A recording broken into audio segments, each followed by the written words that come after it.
দর্শক, এই মুহূর্তে আমার পাশে যাকে দেখছেন বাংলাদেশ ক্রিকেটের সবচেয়ে আইকনিক ফ্যানদের মধ্যে একজন টাইগার শোয়েব। এই মুহূর্তে তার চোখে মুখে বাংলাদেশের জয়ের যে প্রতিচ্ছবি সেটা কিন্তু বোঝা যাচ্ছে। শোয়েব ভাই, একটু জানাবেন আপনার এই মুহূর্তে অনুভূতিটা একটু।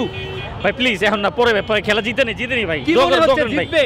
এই কথাটা না বলে আল্লাহ কাছে দোয়া করেন ভাই, দোয়া করেন ভাই। বাংলাদেশ দলের এই মুহূর্তে যে অবস্থা, তাতে কি মনে হচ্ছে আপনার এই মুহূর্তে? ইনশাআল্লাহ আল্লাহ যদি জিতবো। এই যে এত কষ্ট করে খেলা দেখছেন, আজকে কি মনে হচ্ছে যে সার্থক হবেন কিনা? ভাই প্লিজ পরে ভাই, ইনশাআল্লাহ আপনার কষ্টের ফল বাংলাদেশ দিতে পারবে সেটাই প্রত্যাশা করি। আজকে যেভাবে খেলতেছে, যেভাবে বোলিং অ্যাটাক, যেভাবে বোলিং কাজ করেছে, সেভাবে কি মনে হচ্ছে ম্যাচটা কি বাংলাদেশ বাগিয়ে নিতে পারবে কিনা?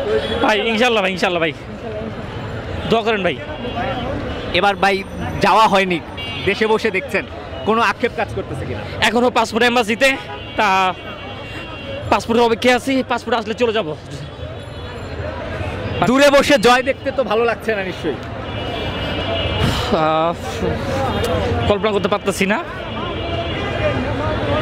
এবার টি-20 বিশ্বকাপ খেলতেছে, আমি এখানে কল্পনা ছিল না, সব আল্লাহর ইচ্ছা। এবং টি-20 বিশ্বকাপে বাংলাদেশ সবচেয়ে ভালো অবস্থাতে এই মুহূর্তে। ভাই প্লিজ ভাই মাফ করেন ভাই, পরে ভাই।